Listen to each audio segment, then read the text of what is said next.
Mechanics don't want you to know this, not because it's a secret, but because these SUVs are so reliable, they're literally putting shops out of business.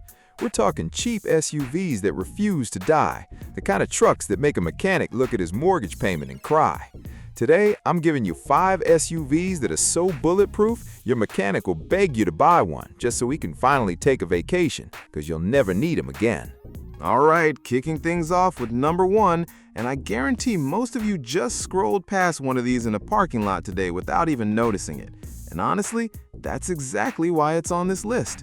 The Mitsubishi ASX, or as some of you know it, the Outlander Sport, is the quiet kid in class who never causes trouble, never gets sent to the principal's office, and somehow graduates with honors while everyone else is still figuring out how to spell check engine light. This thing is so under the radar that car reviewers forget it exists, and yet mechanics around the world will tell you the same thing. They almost never see one on the lift, and when they do, it's usually just for an oil change. That's it. The owner waves goodbye, and the mechanic goes back to staring at the wall. So why is the ASX so ridiculously reliable? Let's start under the hood. Mitsubishi kept things simple, and I mean beautifully, almost stubbornly simple. Most models come with a 2.0-liter 4-cylinder engine that produces around 148 horsepower. Now, is that going to pin you to your seat? Absolutely not. Will it get you to work, to the grocery store, and through a decade of daily driving without a single dramatic breakdown? You bet it will. This engine is naturally aspirated. No turbo, no supercharger, no fancy tech waiting to fail at 60,000 miles. It just breathes, burns fuel, and keeps going like it's got a personal grudge against the scrapyard. Pair that with a CVT transmission that Mitsubishi has been refining for years, and you've got a drivetrain that's about as drama-free as a Sunday morning. Some people love to hate CVTs, but Mitsubishi's unit in the ASX has proven itself over and over. It's not exciting, sure, but you know what else isn't exciting? Walking to work because your transmission grenaded itself on the highway. Now let's talk about cost, because this is where the ASX becomes genuinely hard to ignore. Brand new, it's one of the cheapest SUVs you can buy. Used, you can find solid examples with reasonable mileage for prices that'll make you double-check the listing because you'll swear something's wrong. Nothing's wrong. It's just that nobody's fighting over them, which means you, the smart buyer, get to walk in and grab one while everyone else is out there overpaying for a badge. And once you own it, maintenance costs are laughably low. Parts are affordable, oil changes are standard, and nothing on this vehicle requires a specialist or a second mortgage. Your wallet will actually thank you, and I don't say that about many cars. The build quality is another thing people overlook. Mitsubishi has been making vehicles since, get this, 1917. That's not a typo. They were building cars before your great-grandparents had electricity. So when it comes to engineering something that just works, they've had over a century of practice. The ASX benefits from that legacy. The suspension is straightforward, the braking system is conventional and easy to service, and the all-wheel drive system, if you go for that option, is genuinely competent. It won't turn you into a rock crawler, but for rain, snow, and light trail duty, it handles itself with quiet confidence. But okay, let's keep it real, because I'm not here to sell you a fairy tale. There are things you need to watch for if you're shopping for a used ASX. First, check the CVT fluid. Seriously, a lot of owners skip transmission fluid changes because the car feels fine, and then at 80,000 miles, the CVT starts slipping. This is not a design flaw, it's a maintenance flaw. Change that fluid every 30,000 miles and the transmission will outlive your patience with it. Second, keep an eye on the front suspension components, specifically the lower control arm bushings. On higher mileage examples, these can wear out and cause a clunking noise over bumps. It's a cheap fix, but it's worth checking before you buy so you can negotiate the price down. Third, on earlier models, some owners reported paint quality issues, especially on white and silver variants. It won't affect how the car drives, but if you care about the way your ride looks, and you should, inspect the roof and the hood carefully for any signs of peeling or fading. One more thing. If you can, go for the 2016 model year or newer. That's when Mitsubishi gave the ASX a nice refresh with updated styling, better infotainment, and some improved interior materials. The earlier ones are still solid mechanically, but the cabin can feel a bit dated, like it's stuck in 2010 and doesn't want to leave. Kind of like that one friend who still uses a flip phone. respect, but also why? Bottom line, the Mitsubishi ASX is the definition of a car that just works. It doesn't beg for attention, it doesn't drain your bank account, and it definitely doesn't keep your mechanics kids in private school. It's cheap, it's cheerful, and it will run forever if you treat it right. And honestly, in a world full of overpriced, overcomplicated SUVs, that's kind of refreshing. But don't go anywhere, because the next one on this list, it makes the ASX look high maintenance. All right, number 2 on this list is where things get interesting, because I told you the next one would make the ASX look high maintenance, and I wasn't lying. What if I told you there's a luxury SUV out there, 3 rows, leather seats, premium everything, that mechanics genuinely respect? Not because it pays their bills, but because it almost never shows up with a real problem. I'm talking about the Acura MDX, and if you've been sleeping on this thing, it's time to wake up, because this might be the smartest used SUV purchase you'll ever make. Now, let me set the stage here. Acura is Honda's luxury division, and I know the second you hear Honda, something clicks in your brain. You think reliability, you think bulletproof, you think of that one Civic from 1998 that's still running with 400,000 miles and nothing but oil changes and pure stubbornness.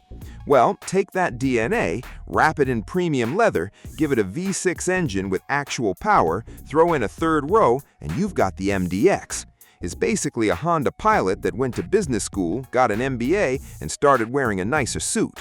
Same brains, same toughness, just a better presentation. Under the hood is where the magic lives. The MDX comes equipped with a 3.5-liter V6 that Honda has been perfecting since the dinosaurs. Okay, not that long, but close. This engine produces around 290 horsepower depending on the model year, and it does it effortlessly. There's no turbo lag, no weird power delivery, just smooth, consistent torque that makes merging onto the highway feel like the road is rolling out a red carpet for you. And the best part? This V6 is known across the entire automotive industry as one of the most durable engines ever put into a passenger vehicle. We're talking 200,000, 250,000, even 300,000 miles with proper care. Your engine will still be running strong while other luxury SUVs from the same year are sitting in junkyards having an existential crisis. The SHAWD system, that super handling all-wheel drive, deserves its own round of applause. Unlike basic all-wheel drive setups that just split power front and rear, Acura's system can actually send more torque to the outside rear wheel during a turn. What does that mean for you? It means this 3-row family hauler corners better than it has any right to. It handles rain, snow, and twisty roads with a composure that makes you forget you're driving something that can seat 7 people and a golden retriever. It's genuinely one of the best AWD systems in the business, and it does all of this while being remarkably trouble-free. Now here's where the MDX really separates itself from the competition. Go look at what a used BMW X5 costs to maintain. Go check the repair bills on a used Audi Q7. Actually, don't. You might need therapy afterward.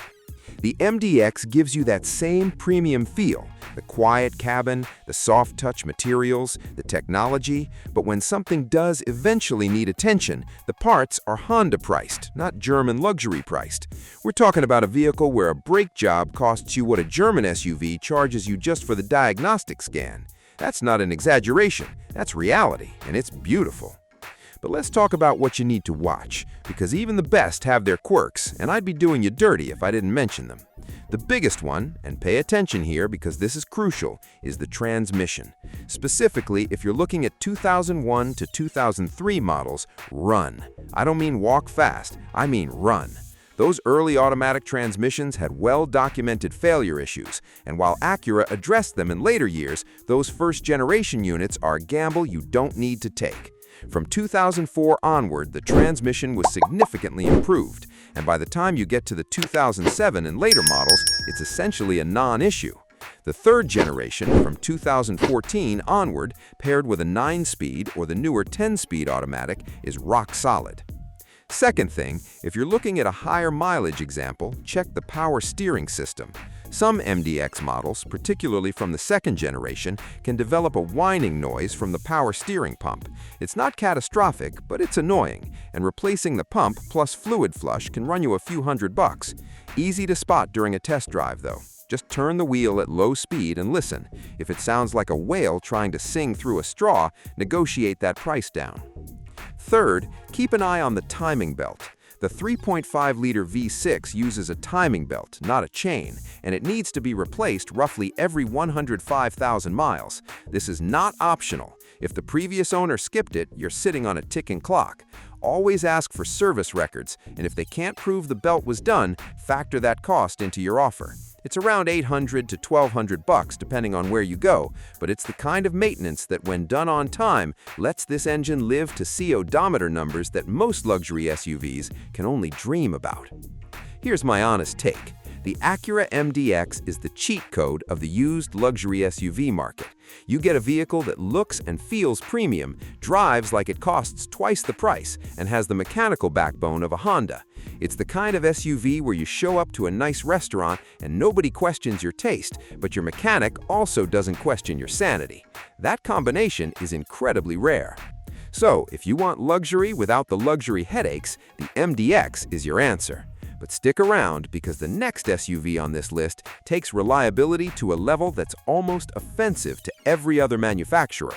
Okay, I just told you the next SUV on this list takes reliability to a level that's almost offensive to every other manufacturer, and I meant every single word. Because number 3 is a vehicle so dependable, so boringly unkillable, that if reliability were a religion, this thing would be the church, the pastor, and the entire congregation.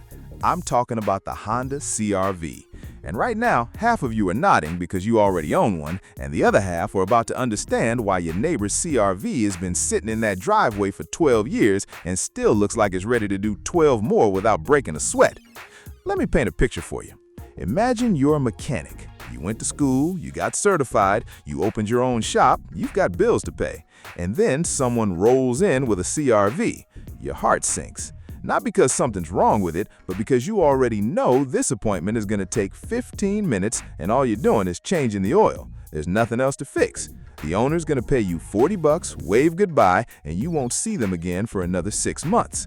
That's the Honda CR-V experience from the mechanic side. It's the vehicle equivalent of a patient who only visits the doctor for annual checkups and has perfect blood work every single time. Annoying for the professional, but absolutely beautiful for the owner. So what makes this thing so indestructible? Let's talk about the heart of the operation. Depending on the generation you're looking at, the CR-V comes with either a 2.4-liter naturally aspirated 4-cylinder or, in newer models from 2017 onward, a 1.5-liter turbocharged 4-cylinder. Now, the 2.4 is an absolute legend. It's part of Honda's K-Series engine family. And if you know anything about engines, you know that the K-Series is the cockroach of the automotive world. And I say that with the deepest respect. Nothing kills it. Flood, it'll dry out and start again. Neglected oil change, it'll grumble but keep going. This engine has been documented crossing 300,000 miles with original internals, and there are forums full of people casually posting photos of their odometer past that number like it's no big deal, because for a CR-V, it genuinely isn't. But reliability isn't just about the engine. The CR-V's entire philosophy is built around simplicity and practicality. The suspension is independent all around, which gives it a comfortable ride without overcomplicating the setup. The steering is responsive enough to feel confident, but not so aggressive that it wears out components prematurely. Even the interior layout is designed with common sense. Everything's where you expect it to be, nothing feels forced, and the cargo space is legitimately one of the best in its class. You can fold those rear seats flat and fit furniture back there. I've seen people move apartments with a CR-V, and a dream. No truck rental, no favors from friends, just pure Honda practicality doing what it does best. Fuel economy is another area where the CR-V quietly dominates. The 2.4-liter models will get you around 28 to 30 miles per gallon on the highway, which for an SUV is excellent. The newer 1.5 turbo pushes that even further, touching 34 highway in some configurations. You're spending less at the pump, less at the mechanic, and less on the purchase price compared to most competitors in the same segment. At some point, you start to wonder if Honda accidentally priced this thing too low, because the value you're getting is almost suspicious. And let's address the elephant in the room: resale value. The CR-V holds its value like a gold bar in a recession. You buy one, drive it for 5 years, and when you go to sell it, the price is still high enough that you'll wonder if the market made a mistake. It didn't. Buyers know what they're getting. The demand is always there because the reputation speaks for itself. Every single reliability survey, every consumer report, every long-term ownership study, the CR-V is sitting near the top, sipping its coffee, completely unbothered, while other SUVs are sweating through the rankings. Now, here's where I keep it honest with you, because every vehicle has its things, and the CR-V is no exception. If you're looking at the 2017 to 2019 models with the 1.5-liter turbo engine, there's a well-known issue you absolutely need to know about: oil dilution. In colder climates especially, some owners reported that fuel was mixing with the engine oil, raising the oil level and thinning it out. Honda addressed this with software updates and in some cases extended warranties, but if you're buying a used one from those years, pull that dipstick and smell the oil. If it smells like gasoline, walk away or negotiate hard. From 2020 onward, this issue was largely resolved, but it's still worth checking. Second, on the earlier generations, specifically the 2002 to 2006 models, the air conditioner compressor has a reputation for failing. It's not uncommon, and while it won't leave you stranded, it will leave you sweating in July traffic, which is arguably worse. Replacement isn't cheap either, so during your test drive, crank that AC to maximum and make sure it's blowing ice cold. If it's lukewarm, you found your bargaining chip. Third, and this applies to almost every generation, check the rear differential fluid on all-wheel drive models. Honda's real-time AWD system is clever and effective, but the rear differential fluid needs to be changed regularly. A lot of owners don't even know it exists, and neglecting it can lead to a shuddering sensation during tight turns. It's a cheap service, maybe $50, but it has to be done every 30,000 miles or so. If the previous owner ignored it, you might be looking at a differential replacement that costs significantly more. Here's the truth about the Honda CR-V. It's not flashy, it's not going to turn heads at a car meet, nobody's putting a poster of a CR-V on their bedroom wall. But you know what? It's the kind of vehicle that'll still be running perfectly the day you finally decide to sell it, and the next owner will drive it for another 100,000 miles without thinking twice. It's the most reliable friend you'll ever have. It always shows up, it never complains, and it costs you almost nothing to keep around. In the SUV world, that's not just good, that's legendary. And speaking of legendary, the next vehicle on this list has a reputation so solid that even the CR-V tips its hat in respect. Stay with me. Now, I just said even the CR-V tips his hat to the next one on this list. And before you call me crazy, hear me out. Because number 4 is a vehicle that has quietly conquered some of the harshest roads, most brutal climates, and most unforgiving terrains on the planet. And it did it all without asking for much in return. I'm talking about the Suzuki Grand Vitara. And if that name doesn't immediately get your post going, it's because this SUV has been too busy surviving to bother with marketing. While other manufacturers were spending millions on Super Bowl ads, the Grand Vitara was out there crawling through deserts in the Middle East, grinding through muddy trails in Australian outback, and cruising frozen highways across Northern Europe without flinching. This isn't just a cheap SUV. This is a small tank disguised as a family vehicle. And once you understand what's underneath that modest bodywork, you'll wonder why anyone buys anything else. Let's start with something that separates the Grand Vitara from almost every other SUV on this entire list. This thing is body on frame. At least the second generation up until 2005 was. And even when Suzuki transitioned to a unibody platform for the third generation, they reinforced it with an integrated frame structure that gives it rigidity most crossovers could only fantasize about. What does that mean in plain English? It means this vehicle was engineered to take punishment. We're not talking about speed bumps and potholes. We're talking about actual off-road abuse, the kind of driving that would leave a typical crossover sobbing on the side of a dirt road waiting for a tow truck.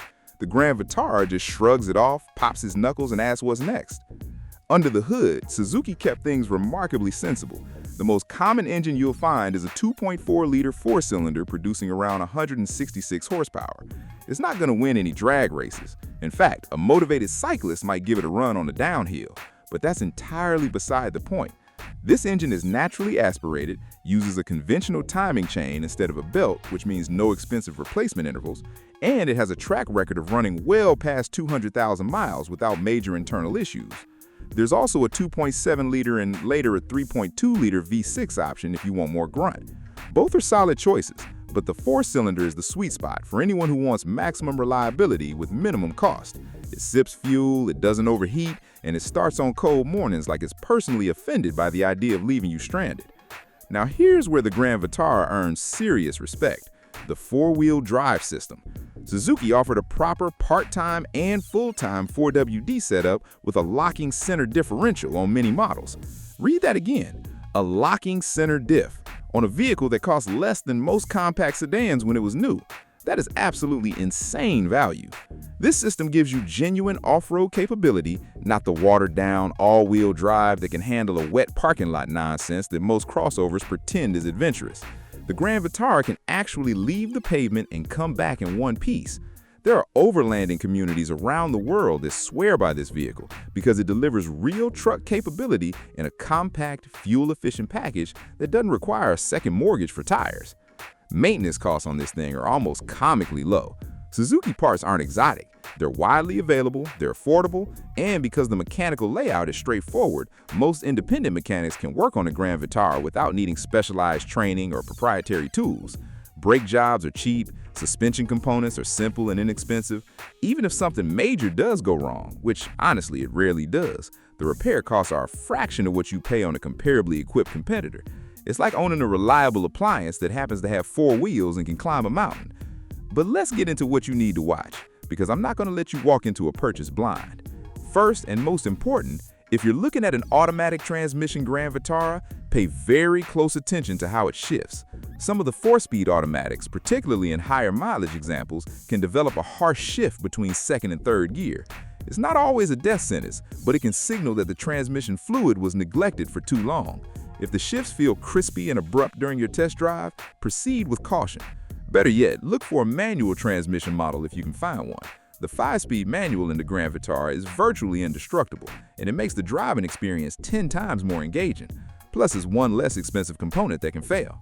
Second, check the undercarriage for rust, and I cannot stress this enough.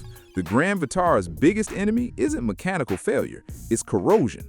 If you're in a region where roads get salted in winter or anywhere near coastal air, get underneath the vehicle with a flashlight and inspect the frame rails, the subframe, and the rear suspension mounts.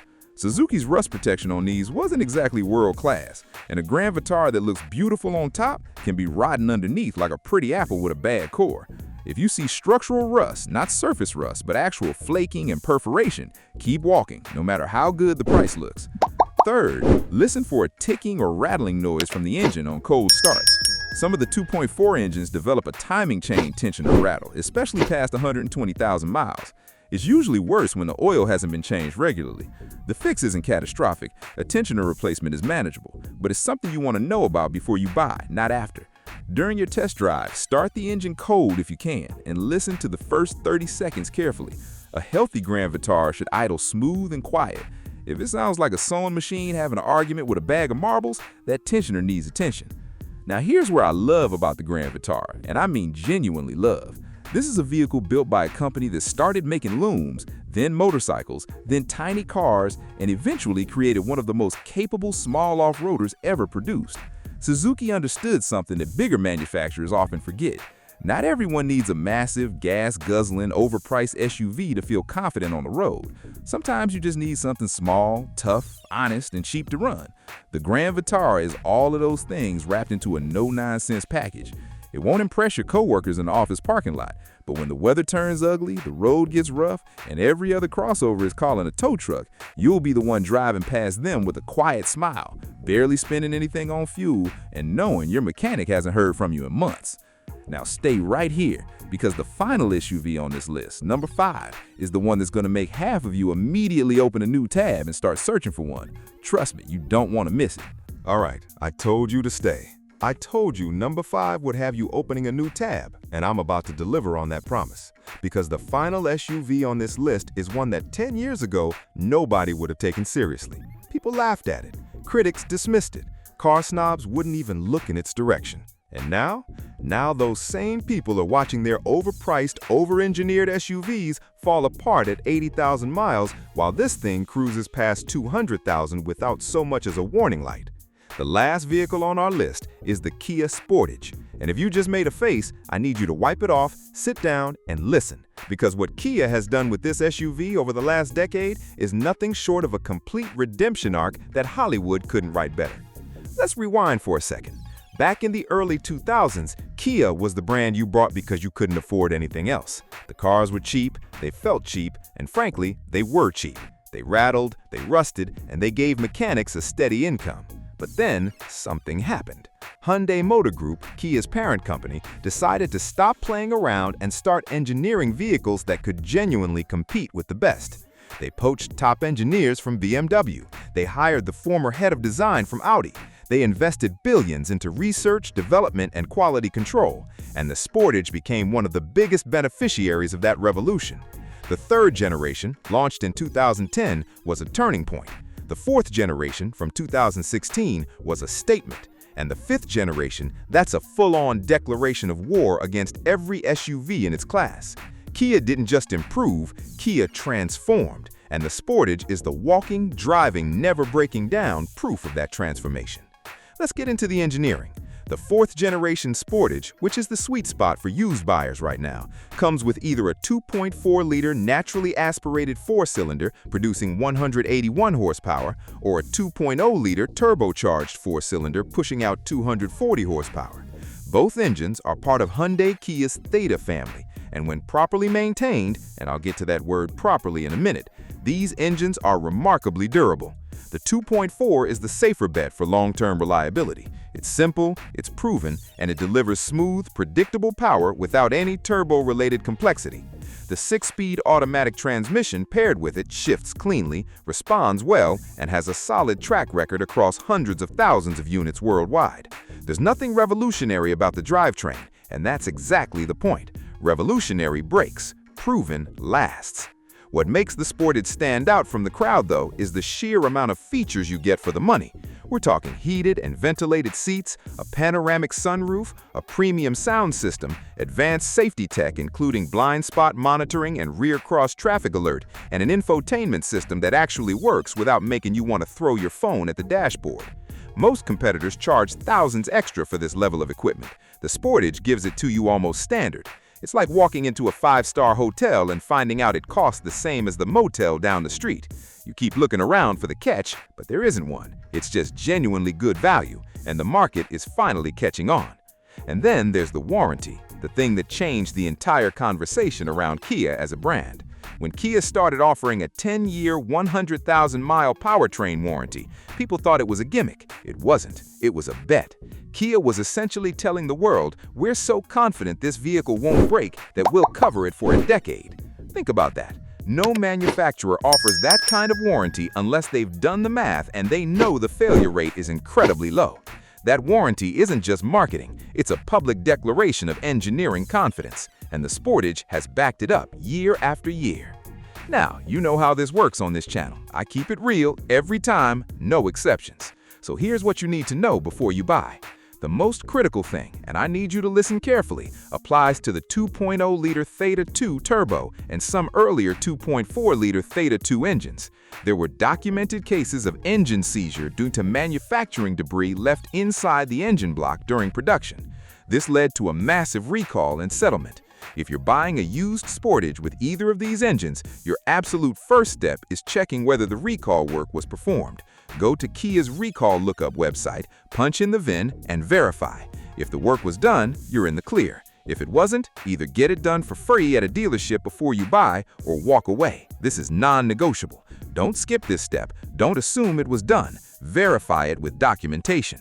Second, on higher mileage examples, pay attention to the AWD coupling. Some Sportage models develop a shudder or vibration during low-speed turns, which usually indicates the AWD coupling fluid needs servicing or the unit itself is starting to wear. It's not catastrophic, but it's an expensive repair if ignored.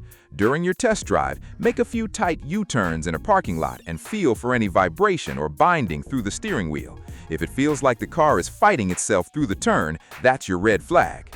Third, check the suspension, specifically the rear shocks and the front lower ball joints. The Sportage rides comfortably, but on rough roads and after years of daily use, those components wear faster than you'd expect. A clunking noise over bumps, a bouncy ride that feels unsettled at highway speed, or uneven tire wear are all signs that the suspension needs attention. None of these are deal breakers, they're normal wear items, but they're leverage at the negotiating table, and you should use them. Here's the bottom line on the Kia Sportage.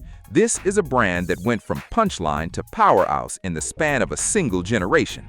The Sportage, especially from 2016 onward, is one of the most complete compact SUVs you can buy at any price point, let alone at the prices they're going for on the used market right now.